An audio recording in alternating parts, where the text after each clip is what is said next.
Doctor साहब क्या हाल है आपका? अल्हम्दुलिल्लाह जी। जैसे कुछ तजुर्बे किया आपने होम्योपैथी पे? कभी कभी होते हैं जी। कभी कभी जी। फिर कुछ पूरी तरह वो धड़ल्ले से नहीं जी। हाँ, लेकिन नतीजा कोई उम्मीद अफजा? जी एक आध मरीज में नज़र आया है मुझे, मतलब मेरी वो कमज़ोरी है, अगर नहीं नज़र आता अच्छा, तो इसलिए कि वो मरीज को आ जाता है कि नहीं? मरीज को आ जाता है तो थोड़ा फिर ठीक है। तो अगर मरीज को नजर आता है जी, फिर बिल्कुल जी, ठीक है। जी, हाँ। जी। तो खास केस को रिपोर्ट करने वाला एक जो गिडीनेस हाँ, जिसको हाँ। होती थी और टिनेटस वगैरह हाँ। शाई शाई की आवाज़ कान में, तो उसको कॉकुलस मैंने ट्राई किया था। हाँ, हाँ। तो पहले वो लेती रही है, सर्क वगैरह जो दवाइयाँ हैं, काफ़ी अर्सा पाकिस्तान में भी गाल में इस्तेमाल किया। यहाँ फ़ायदा 2 बल्कि हैं जी मरीज़, तो उनको कुछ फ़ायदा नज़र आ रहा है। कॉकुलस बहुत अच्छा है, कान के अंदर अगर जो है ना उसकी ट्यूब, जी हाँ, उसमें खराबी हो अगर जी जी बैलेंसेज में और उसके सीलिया जो है उनकी जी जी प्रॉब्लम है, तो उससे कॉकुलस बेहतरीन दवा है उसकी। जी जी और अगर एनीमिक कंडीशन से खासतौर पर मलेरिया के बाद हो, जी। उसमें चाइना बेहतर है। अच्छा, तो ये भी देखना पड़ता है इसका पस मंजर क्या है। ठीक। इसीलिए मैं अर्ज़ की हुजूर के वो सारी अब पूरी हाँ। तरह तो नहीं है, सिर्फ आस्ता आस्ता होता जाएगा। अभी आपने बड़ी भी तो थोड़ी दवाएं बहुत हैं, बहुत थोड़ी जी। अभी काफी जरूरत है। कान के सुराख में भी काफी सही काफी हाँ? कान में सुराख हुई उसमें तो जरूर भरनी पड़ेगी। शादी होती ही किया हुआ। हाँ? हमें उसका जो मैकेनिकल चीजें हैं उनका दवाइयों से इलाज नहीं हो सकता, जी उनको तो मैकेनिकल ही होगा। होता है और जो सर्जन का दायरा है वो अलग है और उसका फिजिशियन का दायरा अलग है। कान में सुराख है। आने मगर रोज नहीं सारी दुनिया को बताएंगे। तो मैं कहा, कान में पूछूंगा दवाई को ठीक है, ठीक है, ठीक है।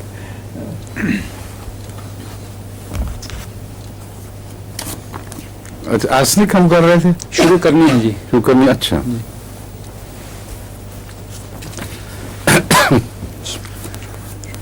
आर्सेनिक बहुत ही एक अहम दवा है और इस लिहाज से कि ये बहुत सी बीमारियों में अगर ये बराह रास्त काम ना भी आती हो तो किसी न किसी तरह मददगार ज़रूर हो जाती है। और बहुत सी बीमारों में मैंने इससे इस लिहाज से भी फ़ायदा उठाया है।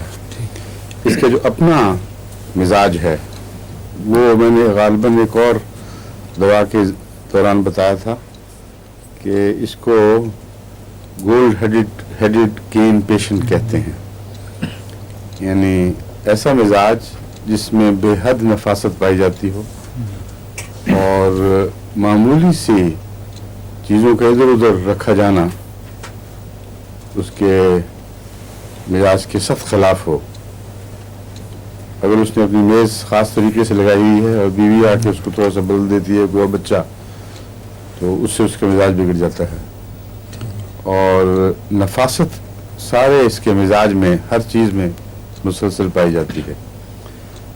उसके बावजूद इसके अखराजात में सख्त बदबू होती है और ताफ़ुन की इंतहा पाई जाती है। ये दो तज़ादात हैं मिजाज के और जिस्मानी बीमारियों के।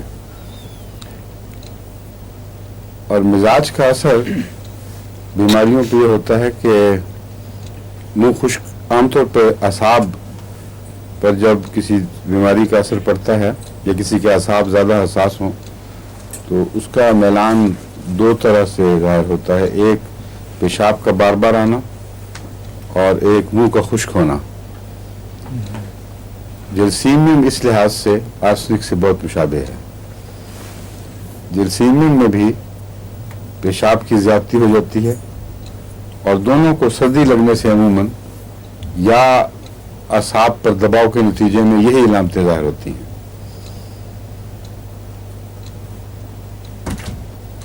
जिनको ज़्यादा दिमागी काम करना पड़े, अगर बोझ हो, खुसूसन महज दिमागी काम से इतना असर नहीं पड़ता, लेकिन अगर बोझ हो, कई किस्म के परेशानियां हों, तो उस वक्त बसा औकात ये हो जाता है।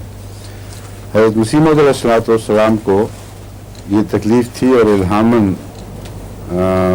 आपके इल्हामात में भी जिक्र है, मगर हज़रत अक़दस मोहम्मद रसूलुल्लाह सल्लल्लाहु अलैहि वसल्लम ने पेशगोई के तौर पर फरमाया था कि आने वाला मसीह 2 ज़र्द चादरों में लिपटा होगा, एक निचले बदन और एक ऊपर के बदन। और उनकी 2 अलामतें हज़रत मसीह मौऊद अलैहिस्सलाम बयान फरमाया करते थे, एक दौरान सर और एक बाज़ औक़ात कसरत बौल इतनी ज़्यादा होती थी कि रात काम करना मुश्किल हो जाता था। यानी चंद फ़िक्रे लिखे और फिर जाना पड़ा, फिर इस तरह बाज़ सारी रात। असल में ये दोनों एक ही बीमारी के 2 हिस्से हैं, और वो जो बेहद ज़हनी दिमागी बोझ था सिर्फ इल्मी काम का नहीं, बल्कि दुश्मनों की हर तरफ से इस्लाम पर हमले और चारों तरफ महाज खोले हुए थे। ये 2 जब कंबाइन कर जाते हैं, एक दूसरे से मिल जाते हैं, एक हर वक्त का एक सिर पे लटका हुआ बोझ के फलां से ये करना है, फलां से ये काम करना, ये टक्कर है और फलां से ये कज़िये तय करने वाले हैं, और फिर दिमागी काम साथ हों, तो ये दोनों चीज़ें मिलकर वो अलामतें पैदा करती हैं जो अंदरूनी असाबी बेचैनी है, जो गुर्दों में हरकत पैदा कर देती है, और उसकी म्यूकस मेम्ब्रेन बहुत ज़्यादा हसास होकर बार बार पेशाब के ज़रिए इस परेशानी को दूर करने की कोशिश करती है। एक और वजह यह भी हो सकती है कि बसा औक़ात इससे ब्लड प्रेशर भी बढ़ जाता है, और ब्लड प्रेशर को रिलीज़ करने के लिए अंदरूनी तौर पर बाज़ वजूद ऐसे ऑर्डर देती हैं कि गुर्दे ज़्यादा काम करें। तो कई किस्म के अंदरूनी मुहर्रिकात हो सकते हैं, लेकिन 2 बड़े मुहर्रिकात जो ज़ाहिर दिखाई देते हैं वो यही हैं। तो इस पहलू से जलसीमियम और आर्सेनिक में फ़र्क बड़ा आसान है। जलसीमियम में मुँह खुश्क होता है लेकिन प्यास नहीं होती, और जलसीमियम की बेचैनी अंदरूनी अज़ा पर असरअंदाज होती है, लेकिन ज़ाहिरी तौर पर इंसान को महसूस नहीं होती, बल्कि बाज़ दफ़ा जलसीमियम का मरीज़ बड़ा वो कंप्लेसेंट सा होता है, उसको कोई परेशान घबराहट नहीं, कोई अपनी तकलीफ़ का इजहार नहीं करता, ना खुद जानता है। तो वो अंदरूनी दबाव जो अंदरूनी तौर पर जिस्मानी अवारिज़ में तब्दील हो जाएं और ज़हन पर असर अंदाज ना हो, इन मानों में कि बेचैनी और बेकरारी हो, वो जलसीमियम की इलामत है। जलसीमियम में एक और बात है, बहुत खुला पेशाब आता है, आर्सेनिक में थोड़ा थोड़ा आता है, clear large quantities of urine. और अजीब बात है कि जलसीमियम में बार बार आने के बावजूद भी ज़्यादा ही आता है, और ये इसकी एक वजह ये हो सकती है, मैंने जो जलसीमियम के मरीज़ों का इलाज करके देखा है उसमें मैंने महसूस किया है कि जलसीमियम के मरीज़ में ब्लड प्रेशर का दबाव ज़्यादा पाया जाता है। इसलिए कोई बाइद नहीं कि वाटर रिटेंशन हो गई हो और उसके नतीजे में इतना पानी निकलता है जो इतना पीता नहीं, प्यास कोई नहीं और पेशाब बहुत ज़्यादा, और जब एक दफ़ा खुल के पेशाब आ जाए तो फिर वो रिलीफ महसूस करता है। एक रात उसकी लगेगी मसलन इस मुश्किल में मुब्तला रहेगा कि बहुत बार बार पेशाब करना पड़े और खुला पेशाब आए, लेकिन एक दफ़ा फारग हो जाए तो फिर उसका बदन तस्कीन और राहत महसूस करता है, वो पहले से बेहतर हो जाता है। आर्सेनिक में ये बात नहीं है। आर्सेनिक की बेचैनी ज़ाहिर सरफेस पे भी ज़ाहिर, यानी सतह पर भी ज़ाहिर होती है, और इसका ताल्लुक वाटर रिटेंशन से नहीं मालूम होता, बल्कि महज बेचैनी का इजहार है। इसलिए थोड़ा थोड़ा पेशाब आएगा और बार बार आएगा, और ये दोनों दरअसल दोनों दवाएं ज़हनी दबाव और तनाव के नतीजे में जो ज़हनी असाबी तनाव है उसके नतीजे में बाज़ उज़लात पर हमला की वजह से पैदा होते हैं, यानी वो हमला से पहले रखने वाली दवाएं हैं और गुर्दे इसमें ख़ास तौर पर असरअंदाज होते हैं। मुंह खुश्क होना आर्सेनिक में भी पाया जाता है, उस जरासीम में भी पाया जाता है, मगर फ़र्क ज़ाहिर है, एक में प्यास है एक में नहीं है। आर्सेनिक का मिजाज ये है कि घूंट घूंट पानी भरता है मरीज, मुंह तर करने की कोशिश करता है और प्यास बुझती नहीं, या दूसरे लफ्जों में वो प्यास है ही नहीं बल्कि एक बेकरारी का इजहार है बस, कि शायद पानी पीने से मुझे तस्कीन मिले, लेकिन थोड़ा सा पानी पी कर पता चलता है कि कोई तस्कीन नहीं है, तो उसको मरीज छोड़ देता है। फिर घबराहट में थोड़ा सा मुंह भरता है। जो हकीकी प्यास है वो आर्सेनिक में नहीं पाई जाती, और इसका एक निशान यह है कि जब आर्सेनिक की बीमारी ज़्यादा बढ़ जाए तो प्यास कुल्लियतन गायब हो जाती है। इसलिए बाज़ लोग जो इस सलामत को ज़रूरत से ज़्यादा अहमियत दे जाते हैं वो फिर आर्सेनिक को रूल आउट कर देते हैं, समझते हैं कि आर्सेनिक का केस ही नहीं है, क्योंकि बाज़ मरीजों में प्यास नहीं है। आर्सेनिक का मिजाज जब ज़्यादा आगे जब बीमारी में ज़्यादा आगे बढ़ जाए तो उसकी प्यास बस बसा औकात बुझ जाती है और बेचैनी कायम रहती है, और इस सूरत में उसकी बेकरारी में भी एक फ़र्क पड़ता है। जब बीमारी बहुत आगे ना बढ़ी हो तो सारे जिस्म को हरकत देता है मरीज, एक जगह से उठ के दूसरी जगह जाएगा, एक करवट से दूसरी करवट में जाएगा, लेकिन जब आप पूछें तो ये नहीं कहेगा कि मेरे बदन में दर्द थी इसलिए मैं हरकत कर रहा हूँ। महज वो बेकरारी से, जैसे गालिब कहते हैं कावे सख्त जानी, या असल में है कावे सख्त जानी। उसको लोग कावे पढ़ जाते हैं, मगर असल तो है कावे सख्त जानी हाय तनाई न पूछ। वो सख्त जानी की जो बेकरारी है ना, उसको आर्सेनिक से मुशाबे करा दिया जा सकता है। जब ताकत कम हो जाए, बीमारी बढ़ जाए, तो फिर बदन हरकत नहीं करता, सिर्फ सर दाएं बाएं इंसान मारता है। उस बेचैनी के वक्त बिलअमूम प्यास गायब हो चुकी होती है। अगर कुछ हो भी तो मामूली इजहार होता है, वरना उस वक्त फिर मतलब बीमारी बहुत आगे बढ़ चुकी है। आर्सेनिक में फास्फोरस की तरह एक गर्मी सर्दी के ताल्लुक में तजाद पाया जाता है। फास्फोरस आपको बढ़ा चुका हो ना पहले? जी। हाँ। क्या तजाद बताया था मैंने, किसी को याद है? आर्सेनिक और गर्मी से नहीं, फास्फोरस में गर्मी सर्दी के ताल्लुक में क्या तजाद पाया जाता है?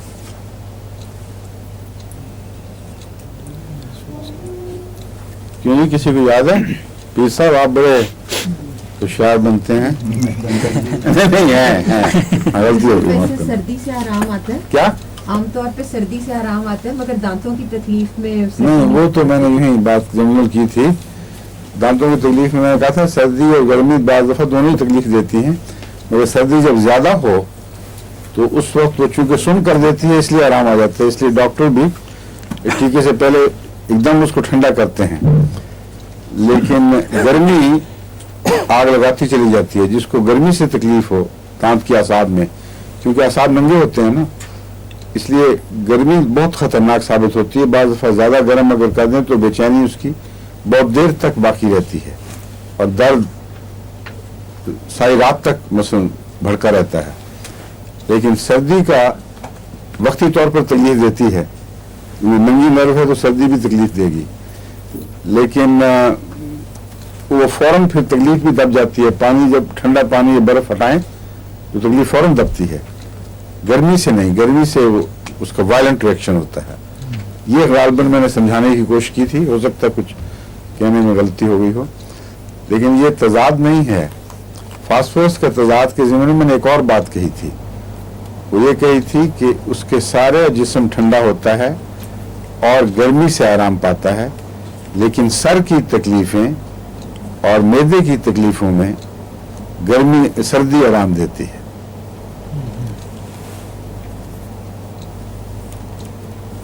हुजूर आपने बताया हुआ है। हाँ, आपने बताया हुआ है। बताया हुआ ना, जी, मैदे और सर को ठंड से आराम मिलता है। सर को और मैदे ठंड से आराम। जी, आपने बताया। बिल्कुल ठीक है।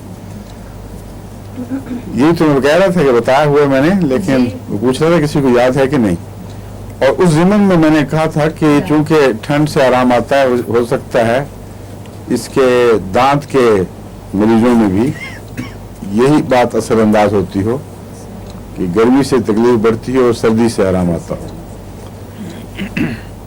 आर्सेनिक में और इसमें फास्फोरस में ये मुशाबत पाई जाती है कि आर्सेनिक का मरीज भी सख्त ठंडा होता है और सारे जिस्म के लिए गर्मी चाहता है, हर वक्त सुरैनम की तरह लिपटा रहेगा या आग के करीब बैठना पसंद करेगा, मगर मैदे को नहीं, सर को वो ठंड से आराम आता है। और सर बाज़ दफ़ा ठंडे पानी में वो बार बार धोता भी है मरीज बेचैनी की वजह से, सर में आग लगी होती है, जिसका मतलब यह है कि दौरान खून भी गैर मुतवाज़न हो चुका है। ये बात भी खास तौर पर आर्सेनिक में याद रखने के लायक एक तजाद है। बेचैनी इसकी जो है, इसमें भी ऑल्टरेशन ऑफ स्टेट्स पाई जाती है, यानी एक हालत दूसरी हालत में बदलती है। सर को जब सर में दर्द हो रहा हो तो दो तरह से आराम आता है, एक दबाव से, ये और एक दवाई में दवा में पाया जाता है। बताया था हाँ बताएं। ब्रायोनिया नहीं हल्के दबाने से। नहीं, दबाव से नहीं, सिर्फ मैं और बात पूरी मुकम्मल ये है कि बावजूद इसके कि सर पर दर्द के नतीजे में दबाव होता है, उसके बावजूद दबाव ही से आराम आता है। प्रेशर महसूस होने के बावजूद सर की चोटी पर जोर से अगर दबाया जाए तो फिर उस प्रेशर को रिलीफ मिलता है, हालांकि अंदरूनी तौर पर दबाव की कैफियत पाई जाती है। आर्सेनिक में ये बात नुमाया है, लेकिन इसके अलावा ठंड से आराम, इसलिए आर्सेनिक का मरीज अगर ये दोनों अलामतें इकट्ठी पाई जाएं और सर्दी से सर को दर्द को आराम आता हो, तो उसमें एक दो और अलामतें अगर आप तलाश कर लें तो यकीनी तौर पर वो आर्सेनिक का मरीज होगा। एक ये कि मतली जरूर पाई जाती है आर्सेनिक के सर दर्द में, शदीद मतली और कै दोनों बातें। जो मिग्रेन की तस्वीर खिंचती दवाओं में आती है वो इससे मुशाबे है, और मिग्रेन में वन साइडेडनेस भी पाई जाती है। आर्सेनिक में भी बाज़ दफ़ा वन साइडेडनेस पाई जाती है, जरूरी नहीं कि एक तरफ या दूसरी तरफ, दाएं या बाएं तरफ, ये हो सकता है, लेकिन सारे सर का दर्द भी हो सकता है। इसमें पीरियोडिसिटी जिसको कहते हैं, यानी मुअय्यन वक्फे के बाद इस मरज का दोहराया जाना, ये नुमाया अलामत है। अगर किसी को मिग्रेन हो, ये सारी अलामतें पाई जाएं और ठंड से आराम आता हो और दबाव भी महसूस होता है, लेकिन वो निस्बतन कम हैसियत की चीज़ है, सर को ठंड से आराम आना बहुत नुमाया अलामत है। और 14 दिन के बाद हो मसलन दौरा या हफ्ते के बाद हो, आर्सेनिक की जो पीरियोडिसिटी है उसको आपको याद रखना चाहिए। मैं आपको बताऊंगा, खास वक्फों के बाद इसका मरज हमला करता है, तो इसका ताल्लुक ऐसा मरीज यकीनी तौर पर आर्सेनिक का मरीज है। अगर आप आर्सेनिक की बजाय किसी और दवा से सर दर्द को ठीक कर दें या ठंडा पानी सिर पे डाल के वो सर दर्द दूर हो जाए, तो वही सर दर्द रूमेटिज्म में तब्दील हो जाएगा। और जिस्म में, जोड़ों में, मुख्तलिफ हिस्सों में वो दर्द महसूस होगा। आप रूमेटिज्म का इलाज करेंगे तो उसी किस्म का सर दर्द दोबारा आ जाएगा। ये इलाज नहीं है, ये एक तरफ से एक मर्ज को धकेल कर दूसरी तरफ फेंकने वाली बात है।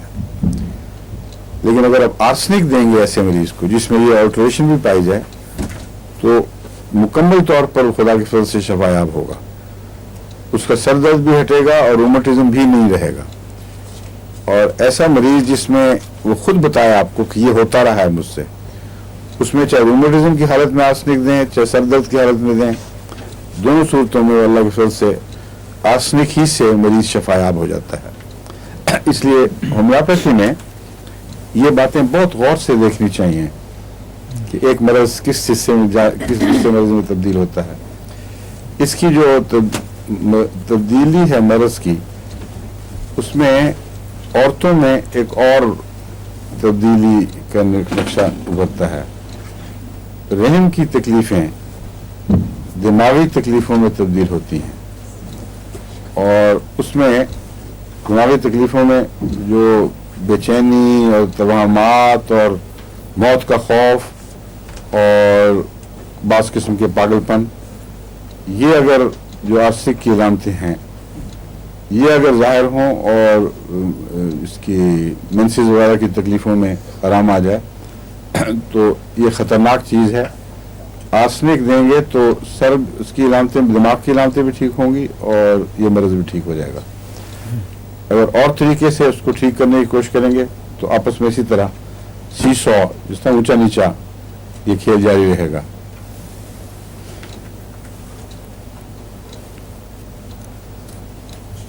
जब इसकी बेचैनी बढ़ जाती है तो जैसा कि मैंने बयान किया, बाज पागलपन में तब्दील हो जाती है बाज़ दफ़ा, और ऐसा पागलपन अमूमन मजहबी रुझान भी रखता है।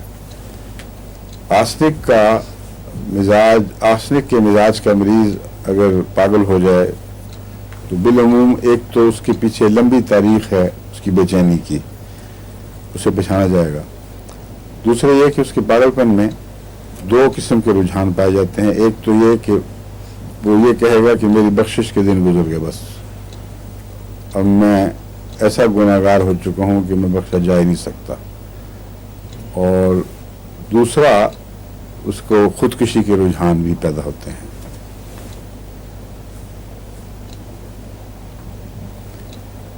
खुदकुशी के रुझान में अगर दूसरी अलामतें ना हों तो मेरे तजुर्बे में जो सबसे अच्छी दवा आई है, जिससे खुराक फल से बाज़ दफ़ा एक ही खुराक से वो मरीज को फिर दोबारा कभी ये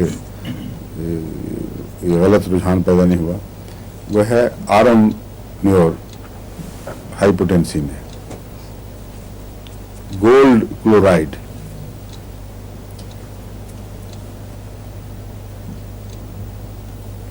हुजूर किसी वजह से भी खुदकुशी का अगर नहीं, मैं बता रहा हूँ कि अगर तो अलामतें आर्सेनिक वगैरह की नजर आए जी जी फिर तो तो फिर यही देनी चाहिए। लेकिन अमूमी केस है, आपके पास उसकी तफसील मौजूद नहीं है और ना ऐसा मरीज ज्यादा बताता है, फिर आमतौर पर वो गुमसुम रहता है। ऐसे केस में आरम में और आवाज में बाकी चीजें अलामतें ना हो तो बेहतरीन दवा साबित होती है और कम से कम बेअसर नहीं होती, कुछ ना कुछ असर जरूर दिखा देती है। उसमें कुछ नरमी पैदा हो जाएगी, कुछ रुझान सेहत की तरफ मायल होगा। फिर आप उसका तफसीली इलाज करें तो उससे फिर खुदा के फजल से ठीक हो सकता है। लेकिन इतनी दफ़ा मैंने ऐसे मरीजों में सिर्फ एक खुराक से इलाज किया है और उसको मुफीद देखा है कि मैं समझता हूँ इसको रूटीन रेमेडी बनाना कोई मुनासिब बात नहीं है। रूटीन के तौर पर आप आरम में और 1000 या ऊंची ताकत में दें तो उससे फायदा पहुंचता है।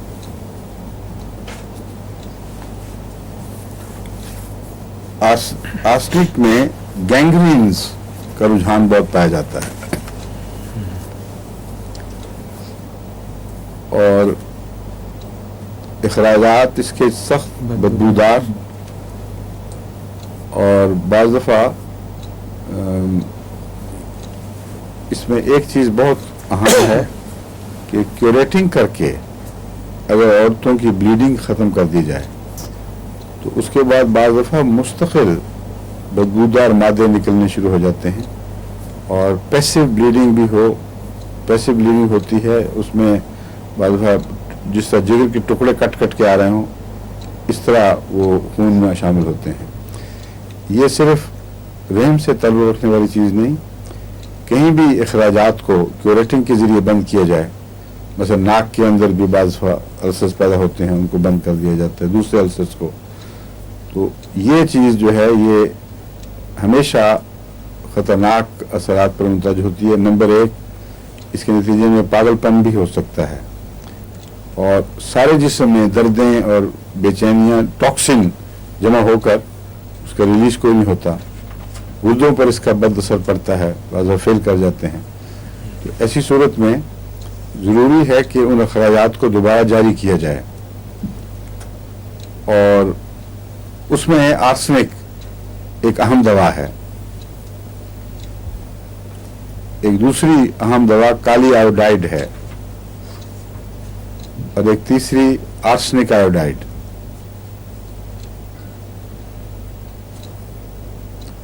ये वो दवाएं हैं जो मैं अपने तजुर्बे में ला चुका हूँ और मुझे इल्म है कि खुदा के फजल से ऐसे केसेस में मुफीद साबित होती हैं। आर्सेनिक की दूसरी अलामतें उसको खोल कर आपके सामने ले आएंगी, उसकी बेचैनियाँ, बेकरारी और जो बातें सारी बयान कर चुका हूँ। आर्सेनिक और सीकेल भी आपस में मुशाबे हैं। सीकेल कॉर आमतौर पर गहरे खून के अमराज में इस्तेमाल होता है जहाँ काले रंग का मुतफ़न खून आना शुरू हो जाए।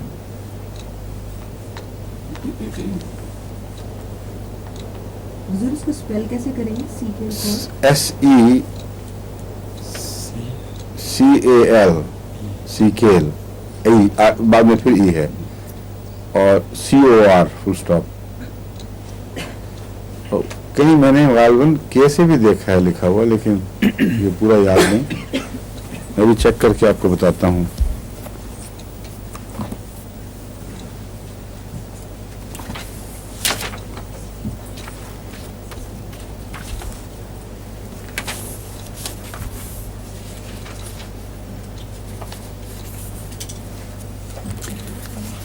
ये जो है बोरिक, ये तो सी के साथ ही देता है, सीकेल। CECL। ये पता है डॉक्टर साहब को क्या चीज है सीकेल कॉर? हाँ, जी नहीं। अर्गोटीन नहीं देते आप मरीजों में? जी जी जी। किस तरह से देते हैं? वो इसीलिए ताकि टू ब्लीडिंग बंद करने के लिए। जी जी ये स्ट्रक्चर पैदा करती है। ठीक है जी। और इसीलिए कॉटराइजेशन के लिए भी ये अर्गोटीन का इस्तेमाल किया जाता है एलोपैथिक में, ठीक।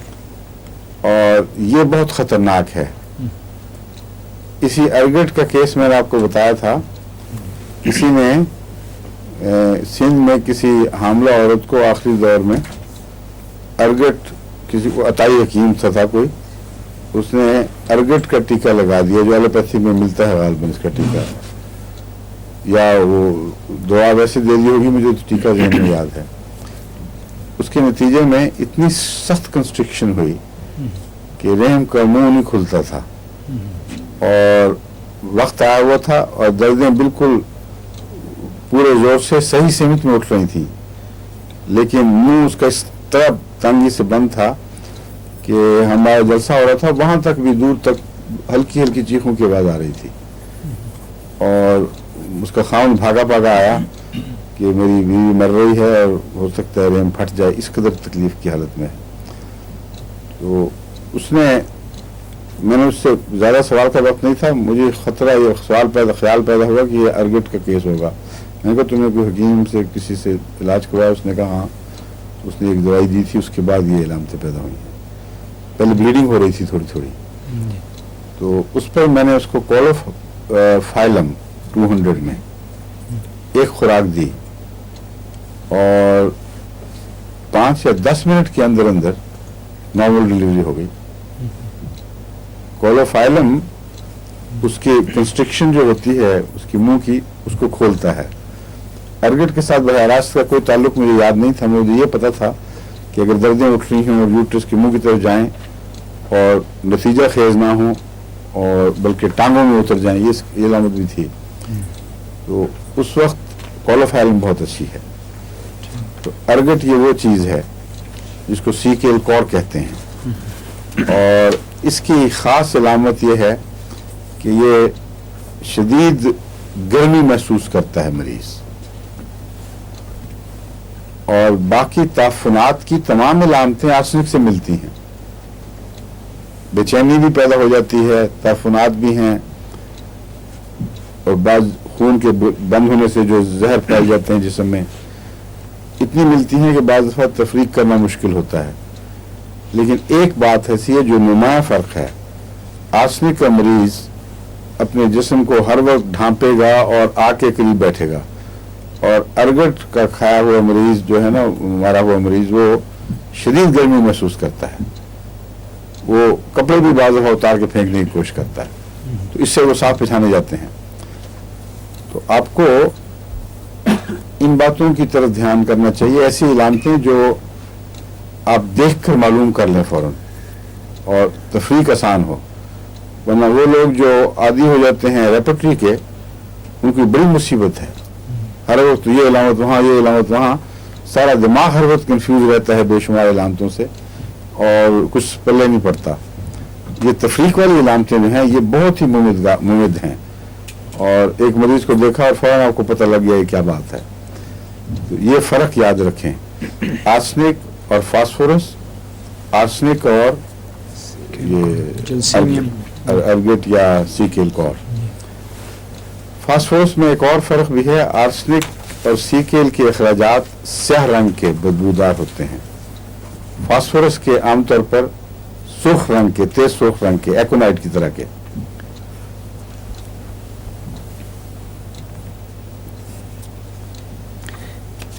गैंग्रीन्स में जहां बाज दफा डॉक्टरों ने कथित तौर पर काटने का हुक्म दे दिया आधा के, वहां आर्सेनिक सीएम मैंने देखी और वो मरीज बच गए।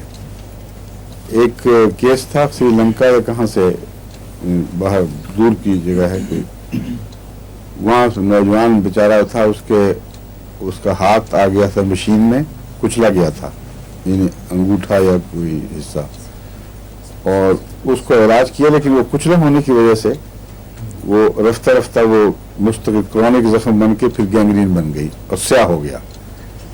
डॉक्टरों ने पहले उसका अंगूठा काटने का कहा कि अंगूठा कटवाओ, और वो अंगूठा नहीं कटवाना चाहता था, यहाँ तक कि डॉक्टरों ने डिक्लेयर कर दिया कि तुम्हें डेफिनेट गैंग्रीन हो चुकी है, पूरा बाजू काटना पड़ेगा वरना मौत यकीनी है। तो जो पहले अंगूठे से घबरा रहा था, उस बेचारे के बाजू का तो तस्वुर भी हौलनाक था। तो उसने मुझे बार बार खत लिखे कि मुझे बताएं मैं क्या करूं। उसको मैंने आर्सेनिक सीएम की एक खुराक या ऊंची ताकत में कोई होगी, मुझे सीएम याद है, वो दिलवाई, और फिर हफ्ता या 10 दिन के बाद रिपीट करने के लिए कहा। उसने लिखा कि दर्द तो है, लेकिन जो स्याही थी वो रफ्ता रफ्ता सुर्खी में तब्दील हो रही है। तो मैंने कहा अल्लाह की तरफ से तुम बच जाओगे। तो ऐसा ही हुआ, ना घुटना, ना अंगूठा काटना पड़ा, ना बाजू काटना पड़ा, वो बिल्कुल ठीक ठाक है। तो एक्सट्रीमिटीज में उंगलियों, पाँव की उंगलियां हों या हाथ की उंगलियां वगैरह हों, वहाँ से अमूमन जो गैंग्रीन शुरू होती है, और आर्सेनिक अगर काम करे तो बड़ी जल्दी असर दिखाएगी। ज़्यादा लटकाने की ज़रूरत नहीं है केस को, इस ख्याल से कि शायद काम कर जाए, लंबा ना लटकाएं। अगर ऑपरेशन लाजमी है तो करवा देना चाहिए फिर, लेकिन ट्राई ज़रूर करना चाहिए।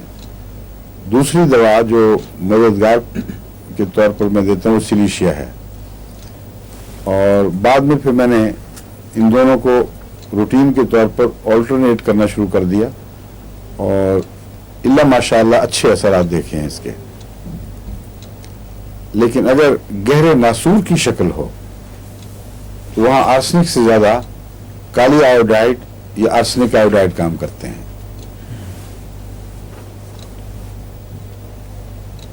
एक गैंग्रीन है जो फैली हुई जख्म की गैंग्रीन, जिससे जिल्द काली हो रही है और वो बदबू اس کی خاص ہوتی ہے, دکھائی دیتی ہے, سنا محسوس ہوتی ہے بڑی واضح طور پر. ایک گینگرینس السرز ہوتے ہیں جو ڈیپ روٹڈ السرز ہیں, کچھ دیر تک وہ کرونک السر رہتے ہیں, پھر ان کے گینگرین بننے کا خطرہ ہوتا ہے. ان میں کالی آیوڈائڈ نمبر 1 اور آرسنک آیوڈائڈ نمبر 2 قابل توجہ ہیں, کیونکہ ان سے میں نے تجربے میں دیکھا ہے کافی فائدہ پہنچتا ہے. آرسنک میں گرمی بھی محسوس ہو رہی ہو تو گرمی ہی سے اس کو آرام آتا ہے, دباؤ محسوس ہوتا ہے تو دباؤ ہی سے آرام آتا ہے. اس لیے اس کے اندر ایک اندرونی تضاد سا پایا جاتا ہے.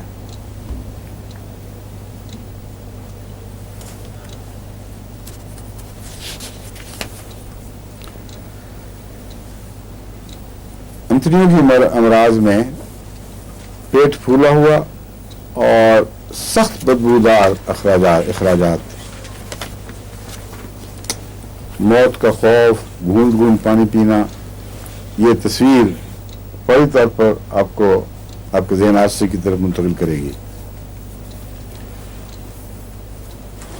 اس میں ایک علامت ہائیوسیمس سے بھی ملتی ہے. ہائیوسیمس پڑھ چکے ہیں آپ؟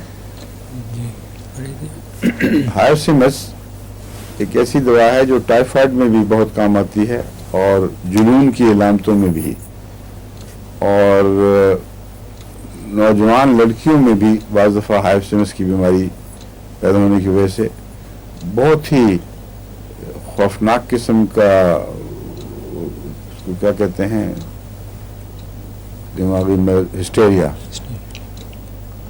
سا پیدا ہوتا ہے. اور 2-3 علامتیں بڑی نمایاں ہیں اس میں. ایک یہ کہ مریض اپنے کپڑے چنتا ہے, یوں کر کے چٹکیاں سی کاٹتا ہے, بدن کو بھی اور کپڑوں کو بھی. یہ ٹپیکل علامت ہے ہائیوسیمس کی, لیکن آرسنک میں بھی پائی جاتی ہے, اس لیے میں آپ کو فرق بتا رہا ہوں.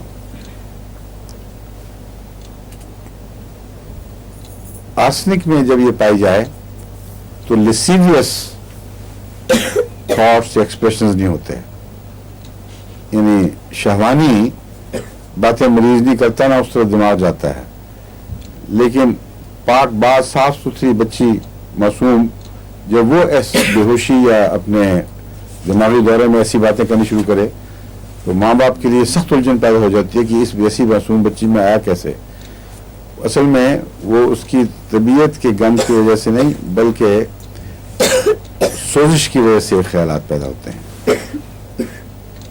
متعلقہ اعضاء میں اگر سوزش ہو تو بعض سوزشوں کے نتیجے میں وہاں ایسی ٹاکسن پیدا ہوتی ہے جو دماغ کی طرف خون کے ذریعے منتقل ہو کے وہاں ویسے خیالات پیدا کر دیتی ہے. تو اس ایسے مریض کی ایسی باتیں اس کی روحانی بیماری کی علامت نہیں ہے, جسمانی بیماری کی علامت ہے. یہ آرسنک میں ہے جی, نہیں ہائیوسیمس میں.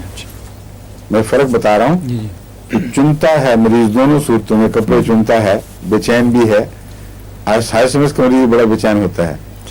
لیکن یہ یاد رکھنا چاہیے کہ آرسنک میں یہ نفسانی خواہشات کی کوئی علامتیں دکھائی نہیں دیتی, جبکہ ہائیوسیمس میں نفسانی خواہشات نہ ہونے کے باوجود مریض بکواس کرتا ہے نفسانی, اور گندے لفظ بولے گا, یہ کہے گا, حالانکہ اس بیچارے کا قصور کوئی نہیں. مرد ہو یا عورت دونوں میں پایا جاتا ہے, مگر عورتوں میں یہ بیماری زیادہ ہے. یعنی اگر یہ ایسی ہو تو اور زیادہ آکورڈ ہو جاتی ہے لوگوں کے لیے, ان کے والدین کے لیے بڑی سخت الجھن پیدا کرتی ہے. ڈاکٹر آیا باہر سے اور بچی کو دکھایا تو اس نے آگے سے ایسی باتیں شروع کر دی, تو وہ ہے شرمندہ ہوتے ہیں کہ ڈاکٹر کیا اثر لے گا کہ یہ بچی کی پرورش کیسی ہوئی ہے, حالانکہ قطعاً قصور نہیں ہوتا. اس لیے بہتر یہ ہے کہ ہومیوپیتھی ڈاکٹر کو بلایا جائے, وہ فوراً سمجھ جائے گا. لیکن ایلوپیتھ کا کوئی پتہ نہیں, وہ خام خواہ کی ہسٹری بنا لیں کوئی, ٹھیک ہے نا.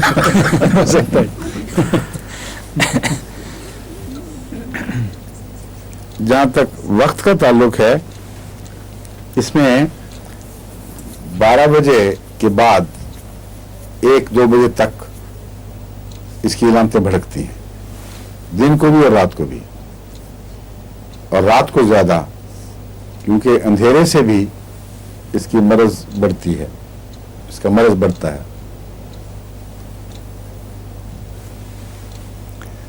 और खौफ महसूस करता है आर्सेनिक का मरीज, और खौफ के नतीजे में कंपनी चाहता है कि लोग मेरे पास बैठे रहें। लेकिन अगर मरज ज्यादा बढ़ जाए तो फिर कंपनी से इसको कोई फायदा नहीं पहुंचता, फिर लोगों के बीच में घिरा हुआ भी सख्त खौफजदा रहेगा।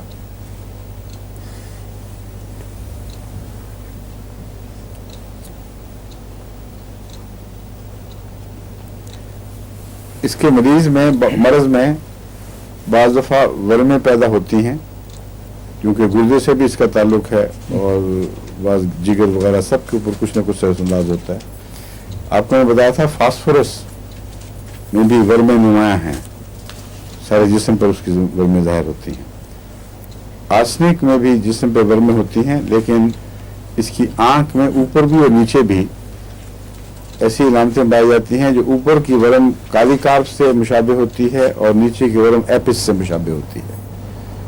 काली कार्ब में ऊपर से वर्म होकर आँख को नीचे गिराती है, और एपिस में निचले हिस्से में यहाँ वर्म लटक जाते हैं, पूले पूले हिस्से छोटे छोटे।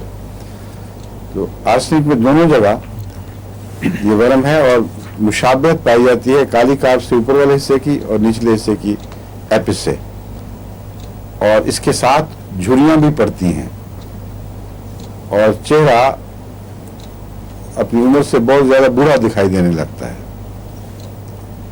अगर ये इलामतें हों तो आर्सेनिक लाजिम है, क्योंकि इसका मतलब है कि अंदरूनी गुर्दे वगैरह में कहीं ऐसी तकलीफें पैदा हो चुकी हैं जिसकी इलामतें आर्सेनिक से मिलती हैं, और आर्सेनिक अल्लाह के फजल से जब मुशाबहत रखता है तो फिर फायदा जरूर पहुंचाता है।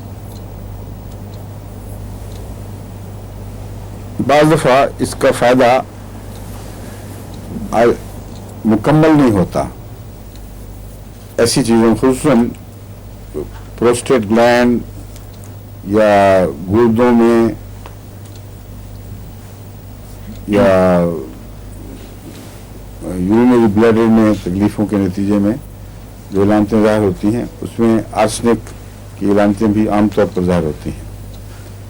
अगर अकेला फ़ायदा न दे तो फास्फोरस इसका अच्छा मददगार है, और ऑल्टरनेट करने से ज़्यादा फ़ायदा पहुंचता है।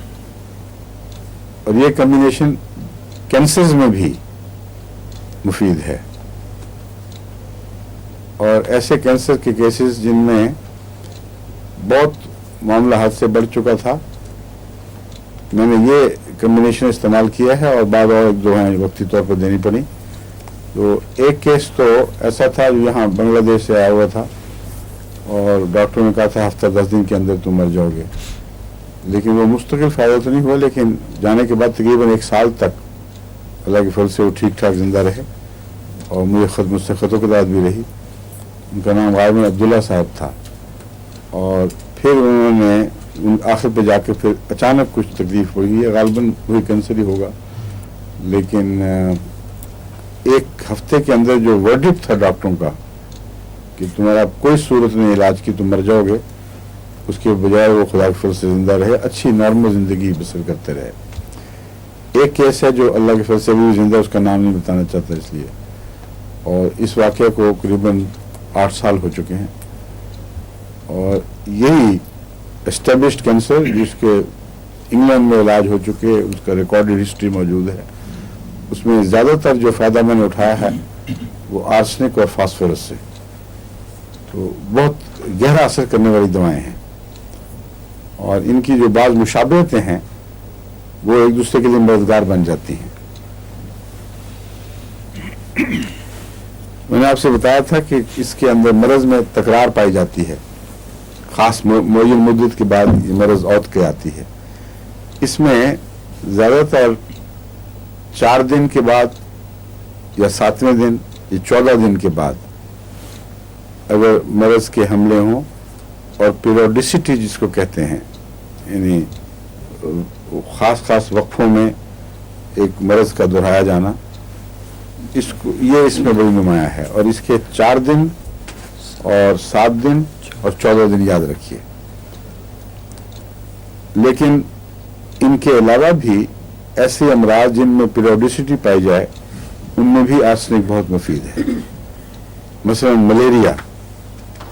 मलेरिया के मुतालिक मैंने आपको गालिबन पिछली दफ़ा बताया था आर्निका में कि ये वो दवा है जो बहुत कम लोगों ने इस्तेमाल की और बहुत कम फ़ायदा उठाया। हालांकि मलेरिया के ख़िलाफ़ रेजिस्टेंस पैदा करने के लिए इससे बेहतर कोई दवा नहीं।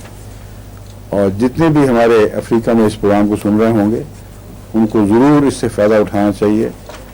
1000 या बाज़ दफ़ा 1,00,000 ताकत में भी दिया जाए तो ये मलेरिया के ख़िलाफ़ रेजिस्टेंस पैदा कर देता है, क्योंकि इसमें सारा बदन ठंडा होता है आर्सेनिक का और सर गर्म होता है, जिस तरह एकोनाइट आर्निका का। और ये आर्सेनिक से मिलता है, लेकिन बाकी बातें नहीं मिलती, कुछ मिलती हैं कुछ नहीं मिलती। और मलेरिया में अमूमन जब सारा जिस्म ठंडा हो तो सर की तरफ गर्मी चल रही होती है और सर दर्द का हमला हो रहा होता है। ये वजह है या कुछ और वजह, मगर ये कतई बात है कि मलेरिया में प्रिवेंटिव प्रोफिलैक्टिक के तौर पर आर्निका से बेहतर कोई दवा नहीं। और जब एक हमला हो चुका हो, बुखार के दौरान नहीं देनी चाहिए। जब एक बुखार का हमला गुजर चुका हो तो बीच के वक्फे में जो मलेरिया में दवाएं काम आती हैं, उनमें एक्यूट के तौर पर नेट्रोमेयर बेहतरीन है और क्रॉनिक केसेस में या आइंदा के लिए प्रोफिलेक्टिक के तौर पर आर्निका बेहतरीन दवा है।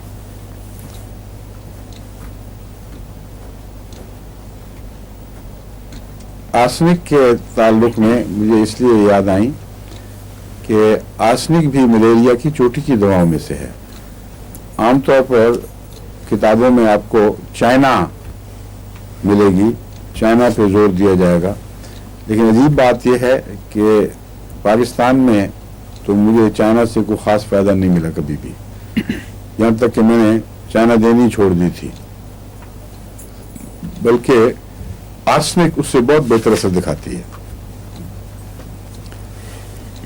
और अजीब बात है कि कैंट ने भी यही तजुर्बा किया है कि एक्यूट केसेस में मलेरिया में चाइना से आर्सेनिक बहुत बेहतर है। और ये मेरा ज़ाती तजुर्बा, इसलिए मैं आपको बता रहा हूँ, ये बिल्कुल सही बात के लिखी है उसने। लेकिन मलेरिया में एक असूल पेश नज़र रखना चाहिए कि चढ़ते बुखार में दवा ना देना बेहतर है और उतरते बुखार में जब बुखार टूट रहा हो वो वक्त है दवाएं शुरू करने का। और बीच के वक्फे में बेशक बार बार आप दें। उसके बाद अगर अगला बुखार यकीनी तौर पर नरम आए, मध्यम पड़ जाए, तो आप तसल्ली रखें कि फिर इस अमल को दोहराएंगे तो बुखार 1-2 दफ़ा में ठीक हो जाएगा। 3 चीज़ें ऐसी हैं जिनसे पहचाना जाता है कि दवा ने काम किया है या नहीं। नंबर 1, बुखार का हमला हुआ है लेकिन कम हुआ है। नंबर 2, बुखार का वक्त बदल गया है और जिस वक्त आना चाहिए था उससे बाद में आया है। और नंबर 3, जो साफ पता लग जाएगा कि अगला बुखार हुआ ही नहीं, सिर्फ कमजोरी सी आई है, एक लहर सी, और उस वक्त उसको टॉनिक देने चाहिए, चाहे विटामिन भी खिलाएं, लेकिन सूप वगैरह मुफीद रहता है। तो इस तरह पहचाना जाता है कि मलेरिया में एक दवा ने असर किया है। अगर ये तीनों बातें ना हों और मरज़ बढ़े तो बाज़ होम्योपैथ पागलपन का इजहार करते हैं कि देखो जी रिएक्शन हो गया। बिल्कुल झूठ है, रिएक्शन कोई नहीं होता, वो मर रहा होता है मरीज़। और अगर उसको फौरी तौर पर एलोपैथ की तरफ मुंतकिल ना करे वो मरीज़, आर्टिफिशियल ज़राए से सप्रेस ना किया जाए, तो ज़्यादा लाइकलीहुड है कि वो मर जाएगा। इसलिए अपनी शिकस्त तस्लीम करने की ज़रूरत भी होनी चाहिए। जरूरी नहीं कि होम्योपैथी गलत हो, लेकिन होम्योपैथ तो गलत हो सकता है बहरहाल, और ये भी जरूरी नहीं कि होम्योपैथी में हर चीज़ की दवा दरियाफ्त हो चुकी हो। बेशुमार दवाएं हैं जिन पर अभी वो होनी चाहिए, प्रूविंग होनी चाहिए, तजर्बे होने चाहिए। अब लेसर रेमेडीज़ के ऊपर भी बड़ी मोटी मोटी किताबें लिखी जा चुकी हैं, और कैंट का भी मटीरियल मेडिकल लेसर रेमेडीज़ पे मौजूद है। लेकिन मॉडर्न अब तरीके में तो बहुत ज़्यादा इस्तेमाल होती हैं लेसर रेमेडीज़। आजकल इंग्लैंड में भी वो है विस्कम एल्बम, वो कैंसर के लिए इस्तेमाल किया जाता है। उसका नाम उन्होंने कुछ और रखा हुआ है, क्या नाम है आपको पता? टीका देते हैं उसका, और हमारे डॉक्टर हमदुल्ला साहब खास तौर पर इसके बड़े कायल हैं। विस्कम एल्बम एक होम्योपैथिक दवा है जो भी निस्बतन नई दवाओं में से है, और इसके मुतालिक इंग्लिस्तान में उन्होंने एक तरीका ईजाद किया है कि उसको टीका बनाया हुआ है, वो कैंसर हिस्से में टीका देते हैं। लेकिन मैं तो ऐसे टीकों का कायल ही नहीं हूँ, और विस्कम एल्बम को वो कहते हैं मुंह से नहीं देना चाहिए, हालांकि मैंने हमेशा मुंह के जरिए आम तरीके से दी है, और अगर फ़ायदा हुआ तो उससे हुआ है। तो इसलिए खामखा मरीज को तकलीफ देने वाली बात है, मगर बहरहाल जो करते हैं उनके अपने तजर्बा करते होंगे। तो मैं आपको बता रहा हूँ कि नई नई दवाएं मुसलसल दरियाफ्त हो रही हैं, लेकिन मुश्किल ये है कि प्रूविंग उनमें बहुत कम है। इसलिए मैंने पहले भी ऐलान किया था, अब फिर करता हूँ कि जहाँ एमडी डॉक्टर प्रूविंग करना चाहते हैं तो ऐसी किताबों से फरिश्ते निकाल सकते हैं जिनको हम लेसर रेमेडीज़ या निस्बतन नई दवाएं कहते हैं। उनमें से अक्सरियत ऐसी है जिनकी प्रूविंग नहीं हुई, क्लिनिकल तजुर्बे से वो सामने आई हैं। तो होम्योपैथी में प्रूविंग भी ज़रूरी है और क्लिनिकल तजुर्बा भी ज़रूरी है। प्रूविंग शुरू में ही आपको मर्ज़ के दवा के ऐसे तमाम असरात की तरफ आपकी रहनुमाई कर देती है जो क्लिनिकल तजुर्बे में 15-20 साल में जाकर होते हैं। यानी एक दो तो काफ़ी नहीं, 10-15 मरीजों पर अगर इस्तेमाल की जाए तो इसके कोई ना कोई पहलू हर मरीज अपने मिजाज के मुताबिक जाहिर करता है। तो इसकी प्रूविंग की तरफ तवज्जो करनी चाहिए, और उसका तरीका दोबारा मैं ये बताता हूँ कि इसकी पोटेंसियाँ 2-3 बना ली जाएं, एक छोटी, कुछ निस्बतन बड़ी, कुछ 30 तक, बहुत ऊंची नहीं जाना चाहिए। और वो किसी शख्स को जो सेहतमंद हो उसका रिकॉर्ड पहले तैयार करके कि वो किस मिजाज का है, गर्मी सर्दी का असर, चलने फिरने से उसको ठंडी हवा का क्या असर है, भीगे हुए मौसम का क्या असर है, गर्म भीगे हुए मौसम, ठंडे भीगे हुए मौसम, खुश्क सर्दी और भीगी हुई सर्दी, इस किस्म की बहुत सारी इलामतें हैं जो रोज़मर्रा हमारी तबीयत पर असरअंदाज होती। बहुत सारे मुहर्रिकात हैं जो या असरात हैं जो हम पर असर डालते हैं। तो इन सब को पहले देख के एक परफॉर्मर बना लेना चाहिए, और हर मरीज का मिजाज उसमें लिख लिया जाए। ज़हनी मिजाज मसलन आर्सनिक को पेश नज़र रखते हुए किस किस्म का है, गुस्से वाला है, नरम मिजाज है, रोने की तबीयत माइल है, या ऐसा गुस्सा जो दिल पर लेता है, या ऐसा गुस्सा है जो लोगों पर भड़कता है। ये भी फ़र्क होते हैं गुस्से में।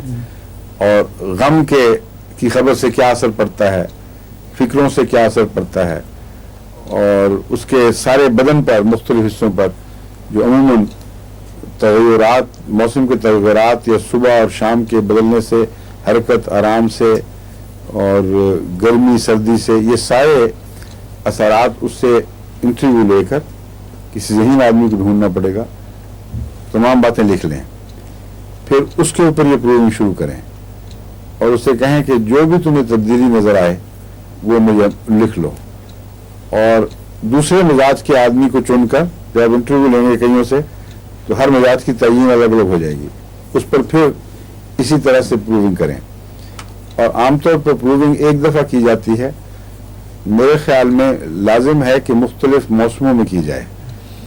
उन्हीं मरीजों पर, एक मरीज पर आपने सख्त सर्दी और खुश्क सर्दी में प्रूविंग की है, फिर आप उसी मरीज पर भीगी हुई सर्दी जबकि बरसात हो रही हो, खुश गर्मी में की है, फिर भीगी हुई बरसात के मौसम की गर्मी में भी, फिर इसी तरह सुबह और रात का फ़र्क तो खैर रोज़मर्रा होते रहता है, वो छोड़ेंगे, लेकिन मुख्तलिफ इलाके हैं जहाँ मुतदल आब हुआ है, जहाँ गर्मी सर्दी के फ़र्क बहुत ज़्यादा हैं, इन सब को पेश नज़र रख कर प्रूविंग की जाए तो फिर इकट्ठा उसका जायज़ा लेकर फिर हमें समझ आएगी कि मरज़ की असल तस्वीर क्या है और लोगों के अमूमी ज़ाती तासुरात तो नहीं उसमें दखल अंदाज हो गए। फिर इंशाअल्लाह हम बहुत ज़्यादा बनी इंसान की खिदमत के लिए दवाओं की मकदार बढ़ाने में मददगार साबित हो सकते हैं, लेकिन अभी तक ये काम जो है तश्ने तकमील है। दूसरा पहलू है नई दवाओं पर तजुर्बे, वो मैं आपको पहले बता चुका हूँ कि बहुत सी ऐसे जहरीली दवाएं हैं वो एलोपैथिक में इस्तेमाल होती हैं, वो एक मरज़ के इस्तेमाल के लिए ज़रूरी तो हैं लेकिन उसके बदअसरात बहुत हैं। अब केमोथेरेपी के थेरेपी कहते हैं, कीमोथेरेपी कहते हैं, कीमोथेरेपी उनमें से एक है। और दमा के मरज़ में जो इनहेलर्स लेते हैं ये भी एक चीज़ है। ये इनहेलर्स जो हैं वो बाज़ दफ़ा सेंट्रल नर्वस सिस्टम पर असरअंदाज होकर ऐसे मरीज़ को, दमे के मरीज़ को वक्ती तौर पर दमा तो ठीक करेंगे लेकिन राशे की तकलीफ पैदा कर सकते हैं और progressive failure of muscular strength, क्या कहते हैं इसको एलोपैथी में? Dystrophy of the muscles, dystrophy कह सकते हैं, प्रोग्रेसिव डिस्ट्रोफी बाद मरीजों में पैदाइशी पाई जाती है। अब इसमें ये मादा है आपके इनहेलर्स में कि अगर ये लंबा अरसे तक दिए जाएं तो इस किस्म की अलामतें पैदा कर सकते हैं। वो अमराज डिस्ट्रोफी की जिनका इलाज न एलोपैथी में मौजूद है न होम्योपैथी में मौजूद है, यानी वो बच्चे जो पैदाइशी तौर पर सेंट्रल नर्वस सिस्टम के मरज़ की वजह से ठीक पैदा होने के बावजूद रफ्ता रफ्ता असाबी कमजोरी में मुब्तला होकर अमूमन बलूगत की उम्र तक फौत हो जाते हैं और बड़ी काबिल रहम हालत है। ऐसे वालिदैन की भी बच्चे लाशों की तरह पड़े हुए, दिमाग बिल्कुल तेज़ है, तमाम हिस्से दुरुस्त हैं और उससे उसके नतीजे में ज़्यादा अजाब है, कुछ नहीं कर सकते, आस्ते सब ताकत निकल जाती है। ये दवाएं जो हमारे इस्तेमाल में आ चुकी हैं कि असर रखती हैं, इनकी होम्योपैथिक पोटेंसी बनानी चाहिए और एहतियात से थोड़ी प्रूविंग करनी चाहिए। जब प्रूविंग बार बार क्या क्या करें तो बाज़ दफ़ा बदअसरात लंबे भी चल जाते हैं।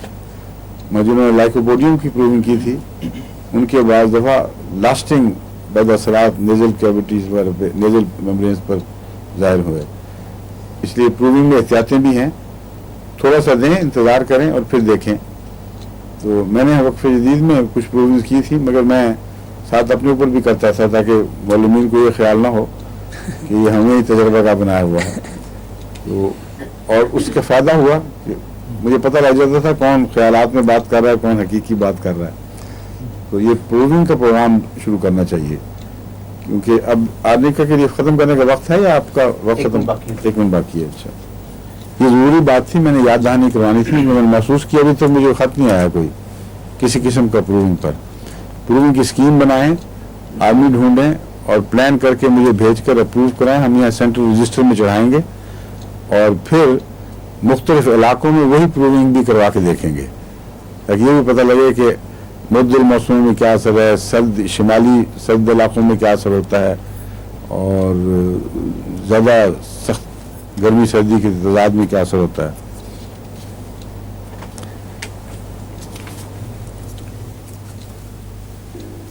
एक सवाल था हाँ जी, कि काली आयोडाइड और आर्सेनिक आयोडाइड जो आपने कैंसरस जी, सिचुएशन जो कैंसरस नहीं, गैंग्रीनस। जी जी, ये किस पोटेंसी में? मैं तो 200 में इस्तेमाल करता हूँ और कभी दूसरी में नहीं की, लेकिन खुली तजर्बे की गुंजाइश मौजूद है। आप 1000 में भी दे के देख सकती हैं, बाज़ केसेस में, बड़े हुए केसेस में CM भी दे के देख सकती हैं, 1 लाख। तो या आप सब मर्द भी देख सकते हैं। तो तजर्बे करके हमें अपने तजर्बे के माहसल को ज़ख़ीरे में तब्दील करना चाहिए। वो यही बेहतरीन तरीका है कि मुझे ख़त लिखा करें, हम एक ऐसा डिपार्टमेंट अलग, एक तो हमारे सलीम साहब और पीर साहब कई काम कर रहे हैं, इन पर बोझ ज़्यादा हो तो वॉलंटियर्स कुछ ले लेंगे, और ये हमारे पहले ही वॉलंटियर हैं हमारे जी जी अब हैं वॉलंटियर कर रहे हैं ना, आप भी और आपकी शीरी बेगम साहब भी दोनों। जी करें। अच्छा, वो वेंटोलिन के जो वो 10,000 तक हम पहुँचे, बना चुके हैं बस माशाअल्लाह। कर लें, आगे जाएँ जरूरी है बात। अभी 10,000 पे तरीके हो रहे हैं, फिर बाकी 10,000 बहुत काफ़ी है, 10.5 अच्छा ये उन्होंने बनाई है वो हाथ से पोटेंसी। ठीक अच्छा 10,000 का मतलब है कि 20,000 दफ़ा उन्होंने ये हरकत की है। 1000 तो जहाँ पहुँच गई जी, हाँ जी, 30 की 200 की और 1000 की तो हाँ वो दे दी है आपने। 10,000 बना रहे हैं। अच्छा, ये अब जितने मरीज हैं इस किस्म के, उनको पीछे भिजवाना शुरू कर दें और रिकॉर्ड रखें उनके असरात का, लेकिन राइजिंग पोटेंसी में दें 30, 200, 1000, 10,000 वगैरह। ठीक है, अच्छा, अस्सलाम वालेकुम, खुदा हाफिज़। बाकी इंशाल्लाह कल है फिर इंशाल्लाह।